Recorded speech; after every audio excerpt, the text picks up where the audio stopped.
오늘 이 시간에는 너는 누구냐? 라는 제목으로 말씀을 전하도록 하겠습니다. 지난주에는 모든 문제의 근원, 원인이 이 나눠진 두 마음을 하나로 묶을 수 있는 실제적인 해결책에 대해서 말씀을 나눴습니다. 그것이 무엇입니까? 주 앞에서 낮추라입니다.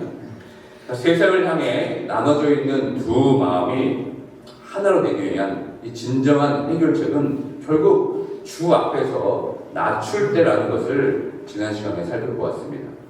주 앞에서 낮출 때 우리의 교만은 사라지고 겸손한 자에게 주시는 참된 은혜를 누리게 됩니다.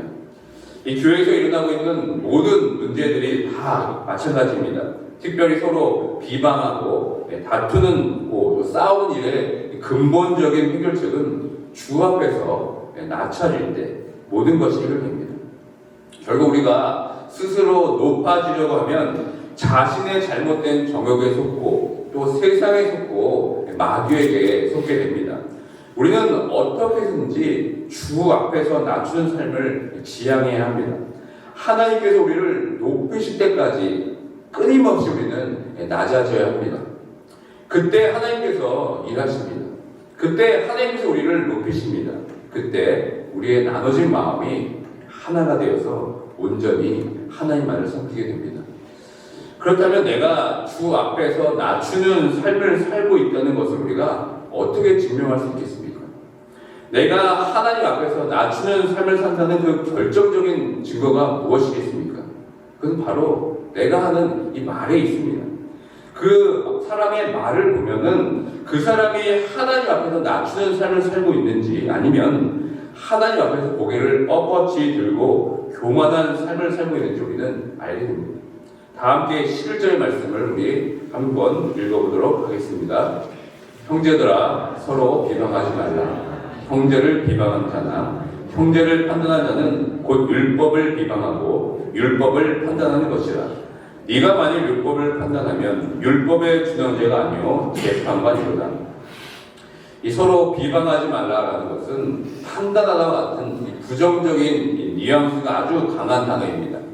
이 비방하다에 대한 다른 번역들을 보면은 파괴적인 말, 또 거짓 고소, 그리고 험담으로 이 타인의 인격을 망가뜨리는 일이라고 번역되어 있습니다.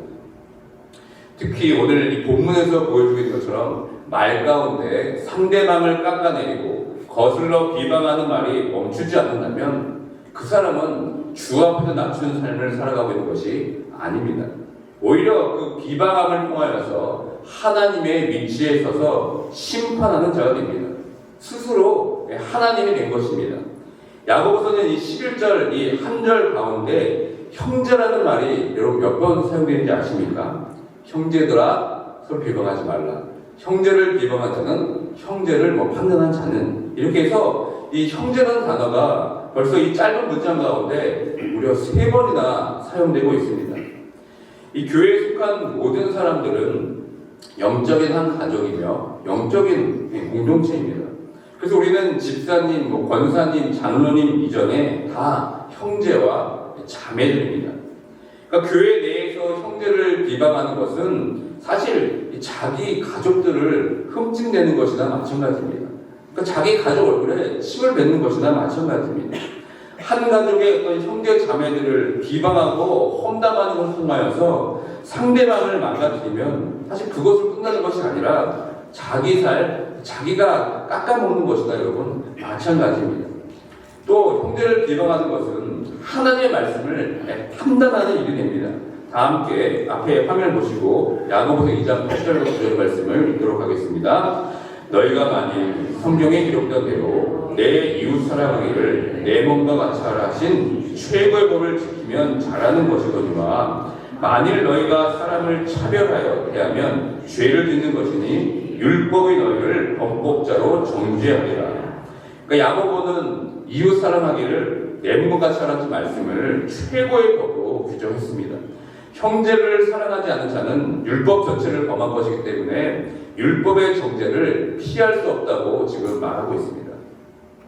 이처럼 형제를 비방하고 판단하는 것은 지난주에 살펴본 말씀의 이 맥락에 비춰 생각해보면 이 모든 문제가 주 앞에서 낮추지 않는 마음, 즉 교만한 마음에서부터 시작됨을 알게 됩니다.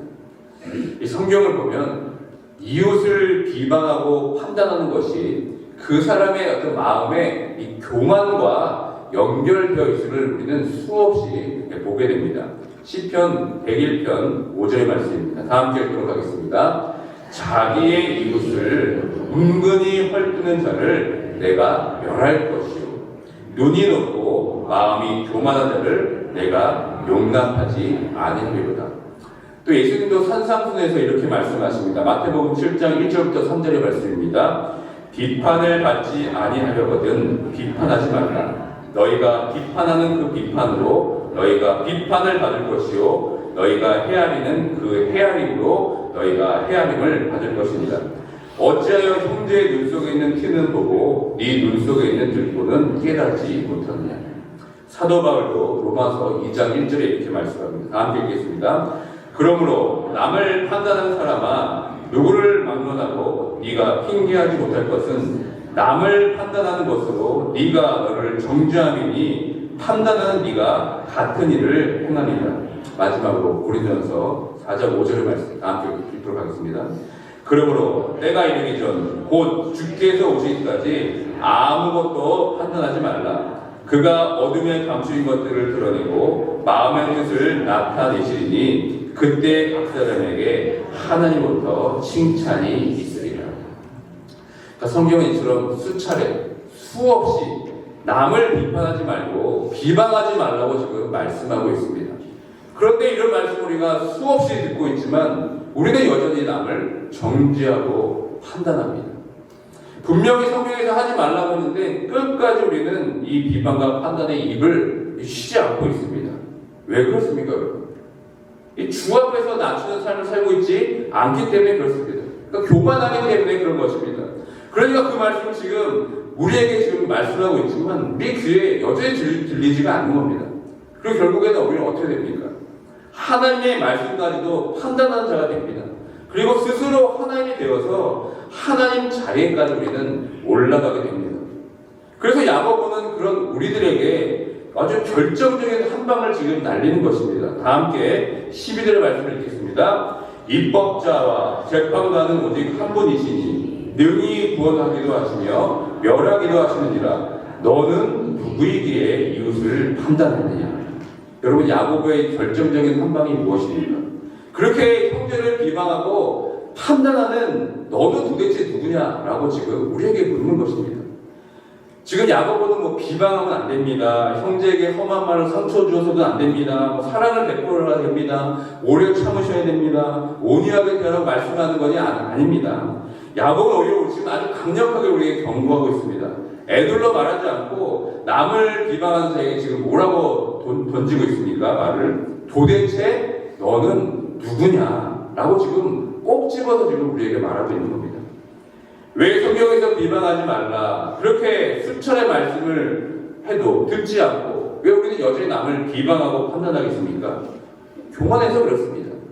주 앞에서 낮추는 삶이 아니라 스스로 너무 높아지는 삶을 살고 있기 때문에 그렇습니다. 결국은 하나님의 자리에까지 올라간 것입니다. 하나님의 자리를 지금 빼앗으려고 하는 것입니다. 야고보서에서 가장 중요한 핵심 중에 하나는 바로 하나됨입니다. 믿음과 행위가 나눠지고 말에 혼돈이 생기고 남을 비방하는 모두가 다 나눠진 마음 때문에 그렇습니다. 그렇기 때문에 11절을 다시 보면은 입법자와 재판관은 오직 한 분이라고 말씀하고 있습니다. 율법을 세우고 명하시는 이는 오직 하나님 한 분입니다. 우리가 입법자가 아니고 우리가 재판관이 아닙니다. 우리에게 그런 권한이 전혀 없습니다. 오직 한 분, 이 하나님만 능히 구원하시기도 하시며 능히 멸하기도 하십니다.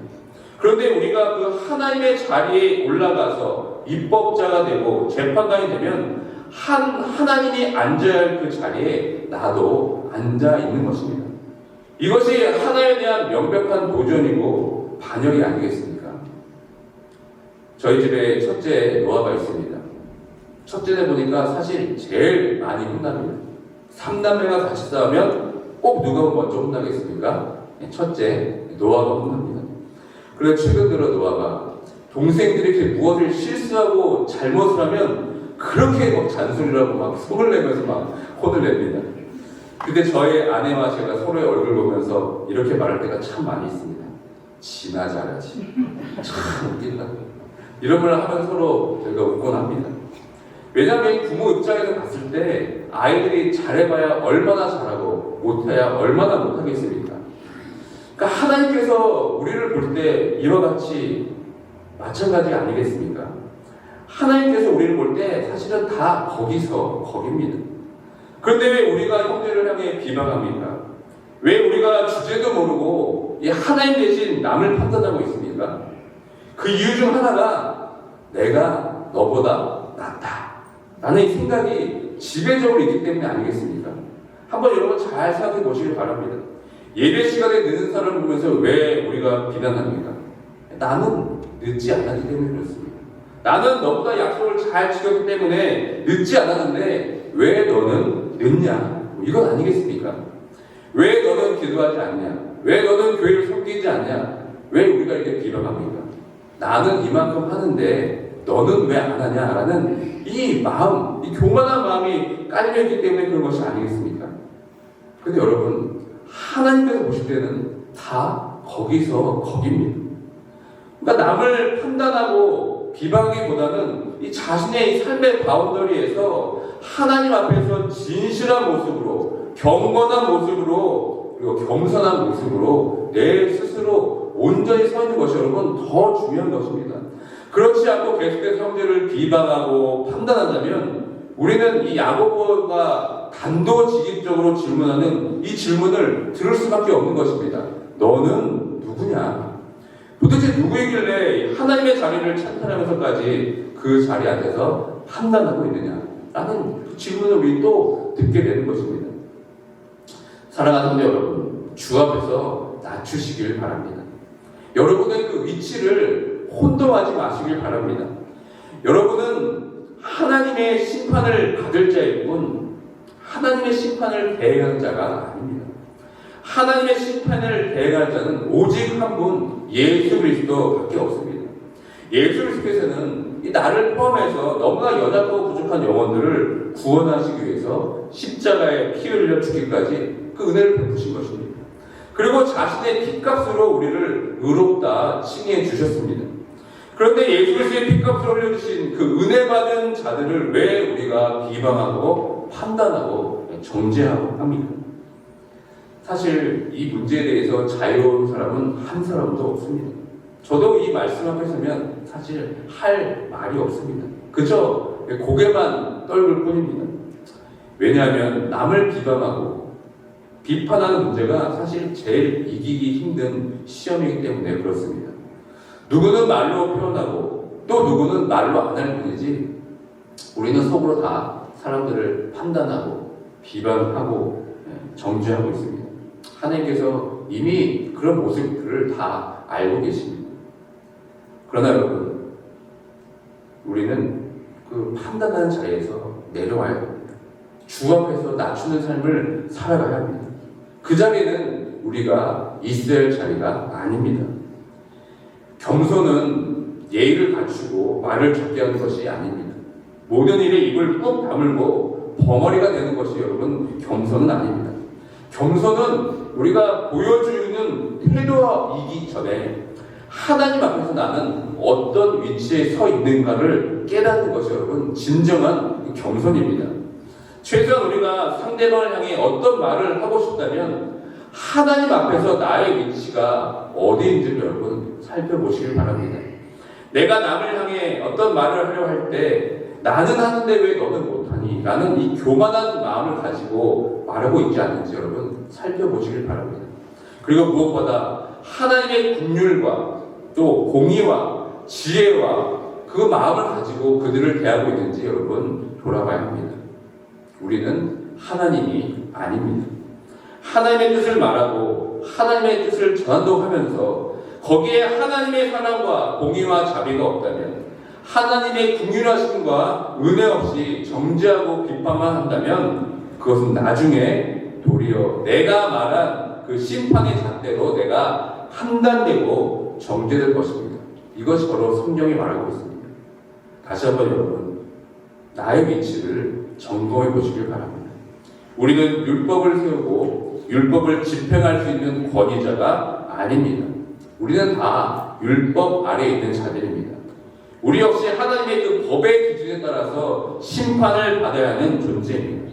마지막 날 우리는 남을 정죄하고 비판하고 비방한 대로 하나님의 심판대에 서서 심판받는다는 것을 잊지 마시길 바랍니다. 이것이 바로 우리의 위치이고 이것이 성경이 말하는 겸손이며 주 앞에서 낮추는 삶인 줄 믿습니다. 다시 한번 넌 누구냐라는 이 야고보의 말씀에 온전히 여러분 반응하기 원합니다. 이 말씀을 듣고 그저 움찔하는 정도로 여러분 끝나서는 안 됩니다. 다시 한번 나의 위치를 하나님 앞에서 돌아보시길 바랍니다. 너는 누구냐? 이 말씀을 다 듣고 다시 한번 여러분의 자리를 돌아보고 자신의 위치를 고쳐서 앉으시길 바랍니다. 우리는 누구를 비방하고 정죄할 자격이 없는 자들입니다. 예수 그리스도께서 우리를 그렇게 비방하지 않고 판단해 주지 않으셨기 때문에 내가 지금 하나님의 자녀가 되었다는 사실을 여러분 이 시간 다시 한번 깨닫길 원합니다. 그래서 내가 받은 그 은혜에 감사하고 겸손한 마음으로 주님 앞에 낮추는 삶으로 우리가 나아갈 때 우리가 형제를 향한 비방과 판단이 형제를 사랑하고 섬기고 세워주는 삶이 될 줄 믿습니다.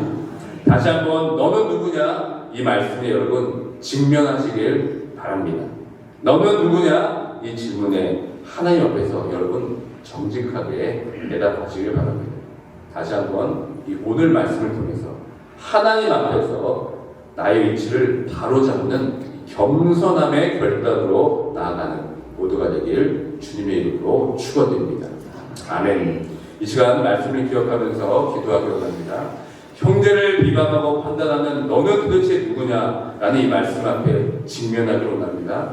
너는 누구냐라는 이 질문에 이 시간 우리 스스로가 진실하게 대답하기 원합니다.